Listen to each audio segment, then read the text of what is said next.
hey, you guys know this, but welcome to Garage. My name's Jeremy. This is for 9th to 12th graders. We're glad you're here. Met a couple new guys. Welcome. Hey, sorry. If you're new, let me just apologize for my family here. They're nuts, but we love each other, so you're totally welcome here. If this is your first time ever, please don't be intimidated. We're all very, very kind, and we love that you want to join us and hang out with us, and we'd love to get to know you more. Hey, a couple things really quick, and we'll dive into the message. First, you probably know this, but if you don't, there's a text system. This is the greatest way to know what's going on. Just text at GarageHS to 81010. It'll keep you updated with what's going on. Also, today, I don't know if you saw it, but we had a bunch of people get baptized. That was really cool. If you got baptized, could you stand up? I mean, I saw a couple of you. If you got baptized, can you stand up really quick? Yeah, Hannah's over there, and I saw Alyssa somewhere. She's somewhere. Okay, Alyssa's there. Yeah, hi. Anyway, Lauren and Tristan and Ellie. Is Ellie here? Did I see Ellie? Yeah, she doesn't want to stand up. Okay, all right, hi. Hey, all right. It was awesome. We love celebrating about baptism. Hey, if that's something you want to know more about, let's talk later. I'd love to tell you about that. We do it every 6 to 8 weeks. Lastly from me, and then we're going to hear from my friend Zach Moon. Next week, we do not have Garage. You can say, oh, so sad. I mean, how am I going to punch each other in a mosh pit if we don't have Garage, you know? Instead, we're inviting you to this thing called Impact. I think I have a slide for it. Impact next week from 2 to 4 here at church in this building. It's a great service opportunity. We are making over 175,000 meals, and we're just one of the sessions at the church. Would love to see you there. We have 80 spots outside on the table out there. You can sign up, just put your name. We'd love to see you there from 2 to 4-ish. So we'll pack, and then we're going to help them clean up too. So no Garage, but we will have that next week. That'll be awesome. We do still have small group every Wednesday, so love to see you there. Small groups is on the other side of the building, but we'd love to see you at small groups. It's a great time to get to know each other a little more and get to know Jesus.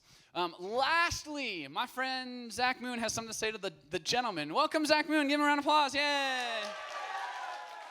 Tell me all about it. All right, hey, I'm Zach, the sophomore guys leader. So me and a few guys, me, Mason, and JT, we did a book club a few months ago. Got a lot out of it, and it was a good time. So if there's any other guys out there interested in the biggest thing is just getting some brothers, find some other guys going through the same things, and we're just going to go through another book together. I know Steve's going to be there. Pete's helping out too. David, yeah. Mini Mac, sorry. But yeah, I think it'd be a good time. We're meeting 5 o'clock on Sundays, and if we wanted to just meet after this, just if you're interested, just come find me, and you can learn more about it. So, cool. Thanks, Zach. So it's only for gentlemen. We're having a lady one. We're figuring that out too. But you're going through a book called Fight by Craig Groeschel. Phenomenal book. I love Craig Groeschel. Guys, if you do want to know more about that, they're going to meet every Sunday. I don't know if he said that. Every Sunday at 5 o'clock here. And they just kind of go through this book, and we get to, I know for me at least, some of the most impactful, deepest moments I ever had, especially as a guy, is just getting a couple brothers together and say, hey, let's figure out what it means to fight for each other and fight for Jesus. So if you want to know more, gentlemen, we'd love any guy who wants to be a part of it. Just find Zach at the end, and I think there's a text group you can be a part of. Cool. And as far as books and stuff, I can get you books or whatever that is. Okay? All right. Hey, before we get started, I have this video. I just need to explain it really quick. We're in this series about the Olympics. This video is just a clip of an ice skater. And notice specifically, she kind of falls, and the whole crowd goes, oh! And so just watch for that moment. It's a 1-minute clip. Just check out this clip, and we'll get into it.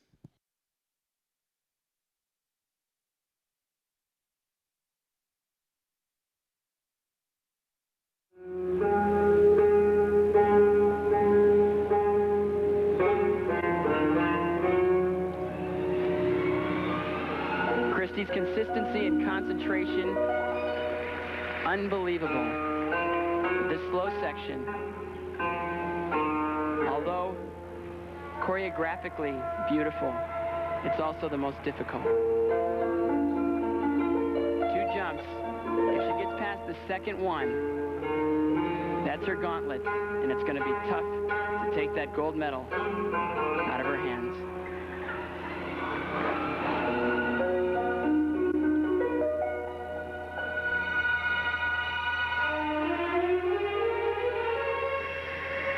Hand down in the triple loop.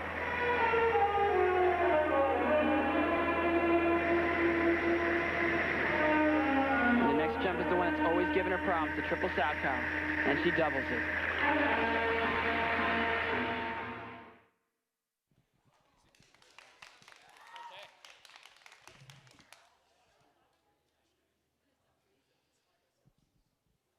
Kristi Yamaguchi.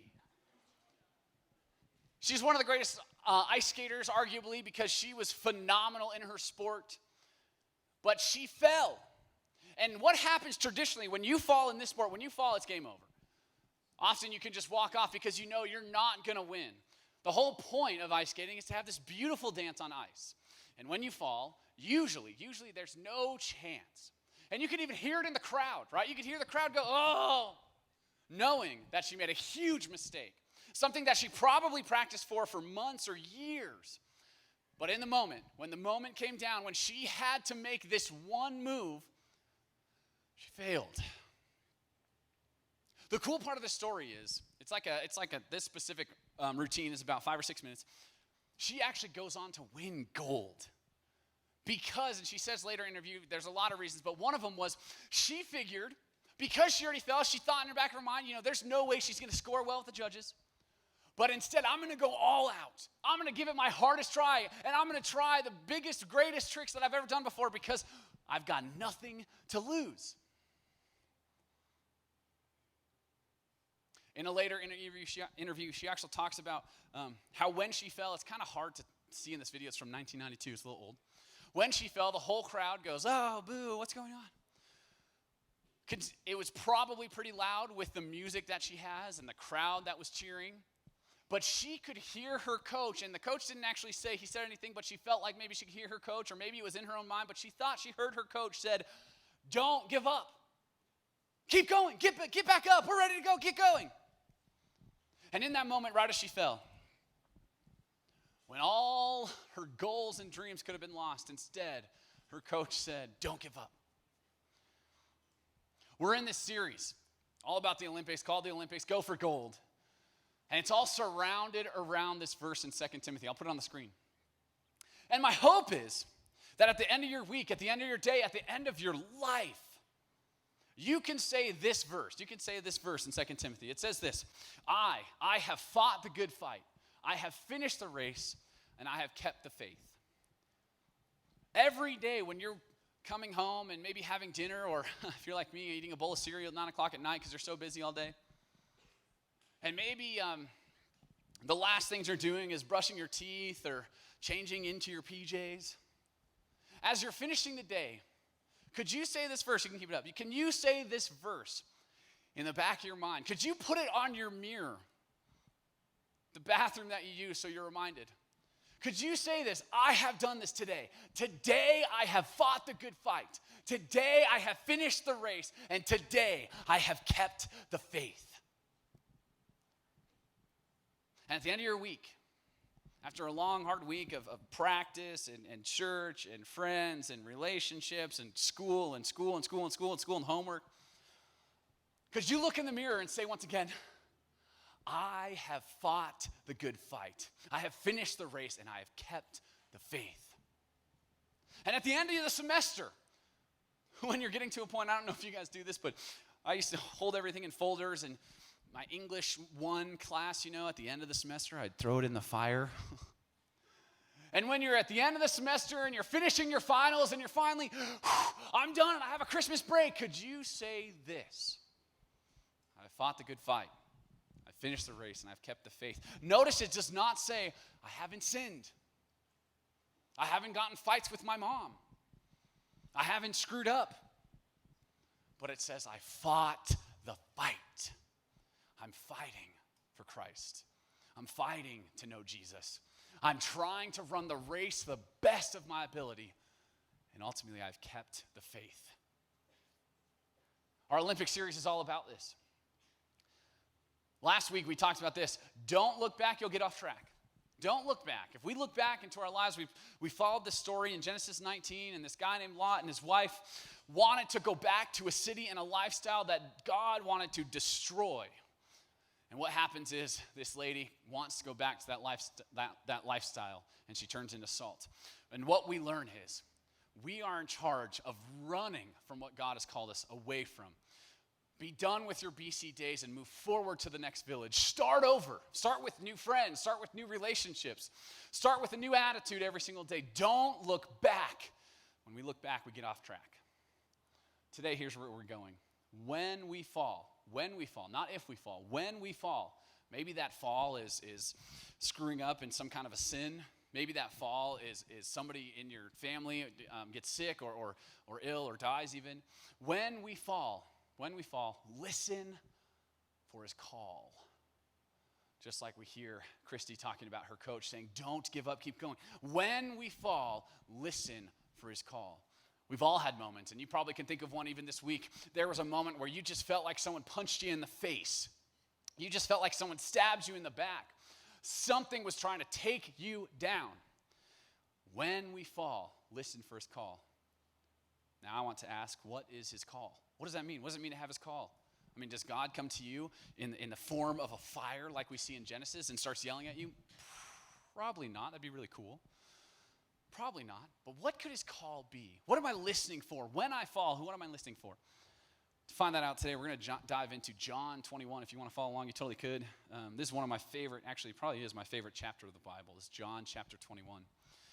It's part of the Gospels, Matthew, Mark, Luke, and John. And the Gospels just mean good news. It's part of the New Testament, which just means the New Testament is the part that Jesus is a part of. And Matthew, Mark, Luke, and John are the four Gospels that explain Jesus' life. And John 21 is my favorite specifically because of this story and a couple of things that make it super awesome. If you get a chance, just read John 21. You could read it every day, I'm sure, and you'd love it. We're going to dive into John 21. I'm just going to give you some highlights about what's going on. And here's the point. If we're trying to listen to his call, if we know we're going to fall, we're going to fail, we're going to get hurt, we're going to get beat up, how do I get back up? How do I get back up and still go for gold? At what point do I still perform? At what point do I still chase after Jesus even though everybody is booing me or everybody's calling me a hypocrite or everybody's trying to pull me down? How do I still go for gold? How do I still follow Jesus? How do I get back up? Same thing happened in John chapter 21. Verse 3 is where we're going to start. Simon Peter. And remember, sorry, I got to tell you this before. I got to introduce a little bit what's going on. Jesus had recently died on the cross. He rose again. And in this chapter, Jesus is going to come back to the disciples and prove that he's still there. Okay? But just before this, if you remember from Bible stories, or maybe I'll remind you, or maybe we can learn together. While Jesus was carrying his cross through the city, he was carrying his cross. They were going to kill him. They were going to give him the worst possible death. He was carrying his cross through the city. The Romans were looking for anybody that associated with Jesus. And they said, if anybody else follows Jesus, we're going to kill them too. And Simon Peter was one of them who followed Jesus. And so somebody came up to this guy, Peter. Somebody came up to Peter and said, hey, I think I know you. I think you're the one that I've seen with Jesus before. And Peter says, no, that was not me. I don't follow Jesus. I don't even know that guy. 3 times this happened. 3 times Peter denies Jesus. You ever heard of the unforgivable sin? This is it. If you deny Jesus, you cannot go to heaven. But what we see in this story is the beautiful grace that Jesus has. Because of Jesus' grace, the unforgivable sin is very much forgivable when we come back to him. So now we're entering into this scene. Simon Peter and his friends, they're lost, they're confused, they don't know what to do. Their person that they followed, the guy they dedicated their life to, their whole entirety, everything they owned, they sold so that they could follow this Jesus guy, and now he's gone. What do we do now? Enter into verse 3. Simon Peter looks around and says, well, I'm going fishing. We'll come too, they all said. So they went onto the boat and they caught nothing all night. Stop there for a second. I think this is just a lesson, a little sticky note that I learned from my own life, and you might have heard me say before. When you're lost, when you don't know what to do, when you're confused, when you're in a season of doubt, when maybe, and this happened to me, maybe when a pastor fails you or a friend fails you or you feel like the Bible's failing you, go to what you know. Go back to what you know. Simon Peter, he was a fisherman. He's lost and confused. And instead of sitting around and getting even more lost, instead he said, I know how to do one thing. I know how to throw a net off the boat. So when you're in that season, go to what you know. Go to what you know. And I think you'll be surprised God wants to meet you there. And that's exactly what we see here. I'm kind of paraphrase what happens next. They're fishing all night and they catch nothing. And that was pretty normal in that sea. There was big storms, and often they would catch nothing. And in a good day, if you caught 30 or 40 fish, you were doing really well. But they caught nothing all night long, and you throw out a net and you pull it in. You throw out a net and you pull it in. It's not a fun thing. It's really hard. Eventually, we see 7. Then the disciple Jesus loved yelled out across the bay because he saw something in verse 6. He saw something across the water. He saw somebody standing across the water. And what we know is that it was Jesus. And Simon Peter, this guy who denied Jesus, who didn't want to follow Jesus, who said, I've got better things to do, let me just fall away from him. In verse 7, he yells out and says, is that you, Lord? And Jesus does not deny him. He says, yes, it is me. And he's so excited to get back to Jesus that he jumps out of the boat. This is not fun waters. This isn't like going to Water World and being like in one of those wave pools where you get, I hate the wave pools. Everybody who gets on the little floaty things, they just knock you in the head I always flip them over. Anyway, sorry. It's not a fun water to be jumping into. This is cold and it's dirty and it's terrible to try to swim through.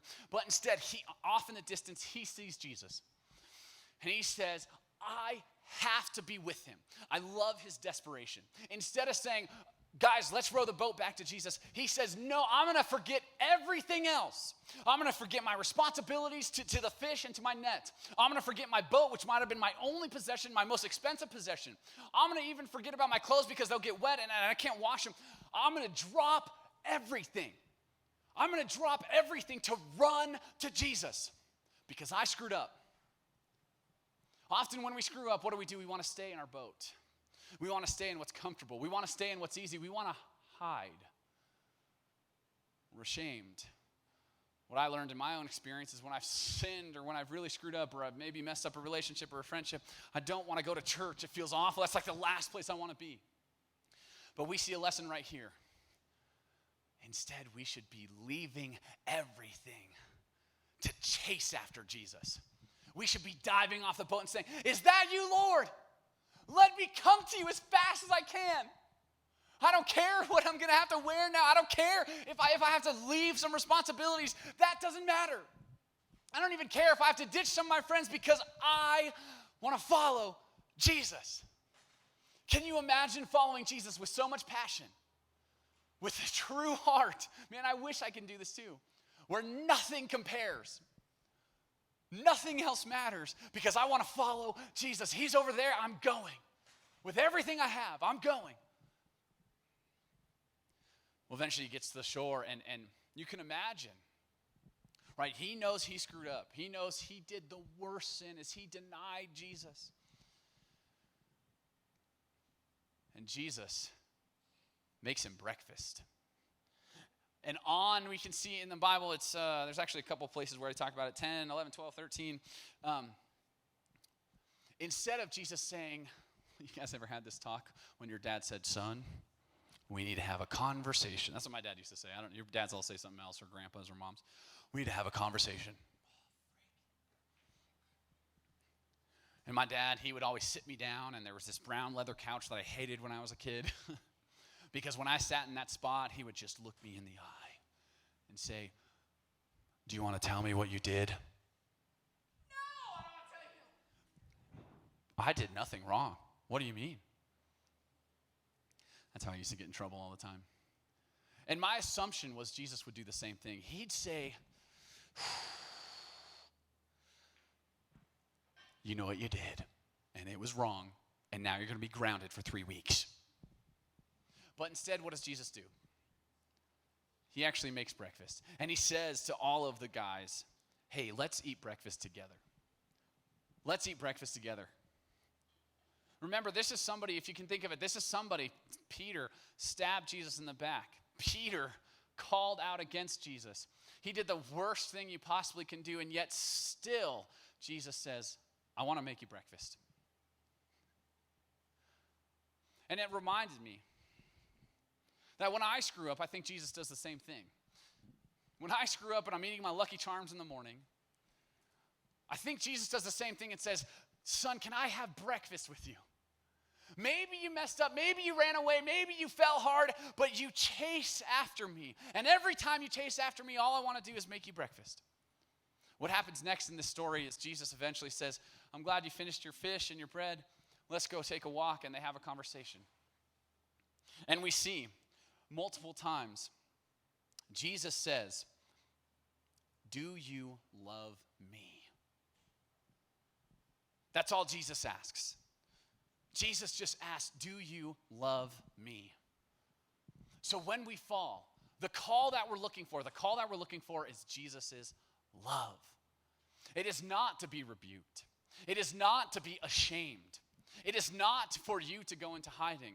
It is not for you to feel like a hypocrite. It is not for the crowd to get in the back of your head and say, see, I told you you're no better than the rest of us.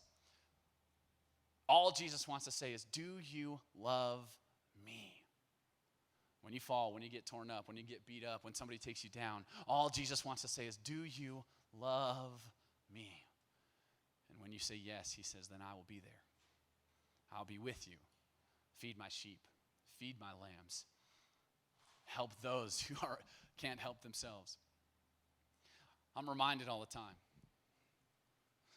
For I am a sinner, just as Paul says he was the worst of the sinners.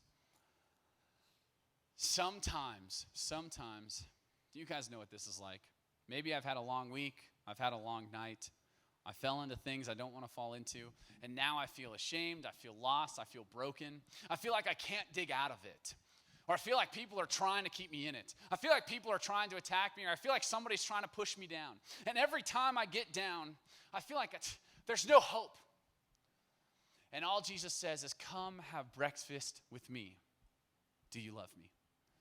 And I think it's a reminder for all of us. I'm actually going to call the worship team up because I want to jump into worship pretty quick because I just feel like we should sing together. I want to ask, when you go through a rough season, when you go through a rough day, maybe one of the strategies you can use to get up from that fall is exactly what happens here. Maybe you need to have breakfast with Jesus. Maybe you just need to have breakfast with Jesus while you're pouring your Cinnamon Toast Crunch. Obviously, milk goes in first. Everybody knows that. If you haven't tried it, you don't know what you're missing. I didn't know it until like 6 months ago. Heathen. When you pour your milk and then your Cinnamon Toast Crunch.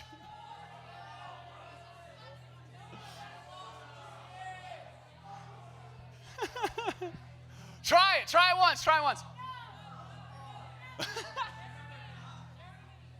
All right. When you're having breakfast, I think there's something very special about the morning. I think God meets us in the morning. I mean, God's with us always, at all times. He's always around us. He never changes. But I think in the morning, Jesus says, let me have breakfast with you. Do you love me? I think there's something about it because if you're like me at all, if I start the morning sitting with my Father, not worrying about the homework that I have to rush to finish or racing off to practice, not worrying about trying to make it before that first bell rings, not trying to throw on clothes or a cute outfit of the day, but instead, if I spend the morning with my Father, even when I fail, even when I fall, even when I'm getting torn up, even when I feel like a hypocrite, even where I feel like I have no chance, when I sit with my Father in the morning, He just wants to make you breakfast and say, do you love me? Do you love me? And when you say, yes, Father, I will do anything. I'll jump out of the boat to follow you. Our lives instantly change. Can you imagine if every morning we acted like Peter did? And we say, I don't care about my net. I don't care about the 153 fish we're about to catch. I don't care about my boat. I don't even care about my friends in comparison to following you. Everything I have, everything I am, I know I'm going to fail. I know I'm going to fall. I know I'm going to fall short. I want to chase after you. Can you imagine if we start our mornings by chasing after Jesus with everything I have? Because Jesus just wants to make us breakfast. Even when we screw up. Even when I feel like a failure. Even when I feel like a hypocrite. Even when everybody's booing at me. Even when there's no chance. It feels like I'm totally lost. I fell. I've been trying to do this thing this whole time, but I can't do it. And God doesn't say, try harder. He says, no, let me make you breakfast. Let me make you breakfast. There's a story really quick that I had a pastor tell me once. If you can imagine not having a heater in your house and you have to have a wood fire. Pretend there's a wood fire. I have an actual wood fire in my house. Lots of people have gas ones. Pretend you have a wood fire and that's what keeps your house warm. And the cool thing about wood fires is they smell really great and they sound kind of cool and they look super awesome, but every day or however much you want to light it, you constantly have to feed wood onto that fire to keep the fire growing and hot. I think the same thing's true about following Jesus. You see, I might have a fire. I might have a fire inside of me following Jesus. I might go to summer camp, and that fire, it might be massive. Man, it might feel like hot, and it's providing a lot of heat, and so much heat that other people around me actually feel that heat radiating off of me, and it looks good, and it's so bright that people can tell, oh my gosh, this person's on fire. What happens is our wood starts to burn out. And I think every day what we're supposed to do is walk out with the Creator. We're supposed to walk out of our cabin, get more fire and get more wood and put it on our fire. Maybe we need to start the morning with Jesus. Maybe we need to have breakfast with Jesus so that when we fall, even if we're in the Olympics and trained for it for our whole lives, when we fall, we can hear his call. We can hear him say, do you love me? He doesn't ask for anything else. Do you love me? Let me pray and we'll worship together. Jesus, thank you that we get to worship you freely. God, I just pray for the people in Afghanistan that are, running. Lord, I just pray that you protect them. God, help us to have breakfast with you every morning. And help us to hear your call. When we fall, help us to hear your call. Help us to focus on you. And help us to be like Peter, who jumps out of the boat to chase after you. Teach us how to follow you. It's in Jesus' name. Amen.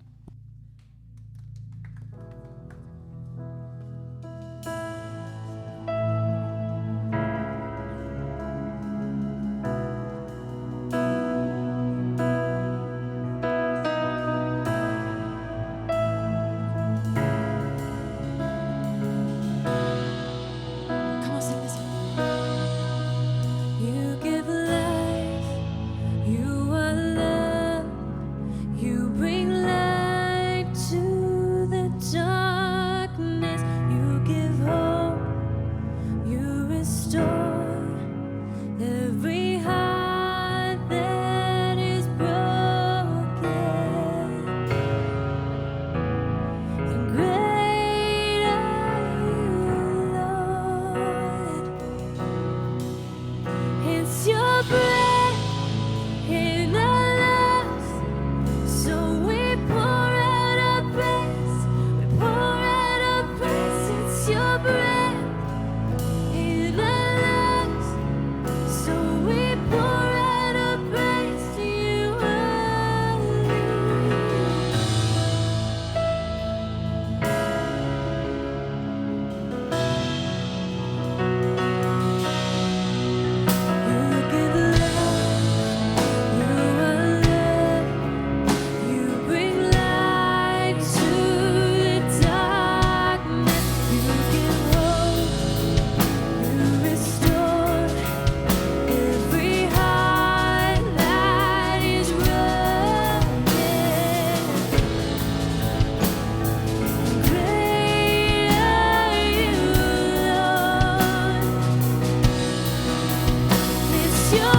I love you, Lord, and I lift my voice to worship you, oh my soul, rejoice, take joy, my King, in what you hear. May it be a sweet, sweet sound in your ear. One more time. And I love you, Lord, and I lift my voice to worship you, oh my soul, rejoice, take joy, my King, in what you hear. May it be a sweet, sweet sound in your ear.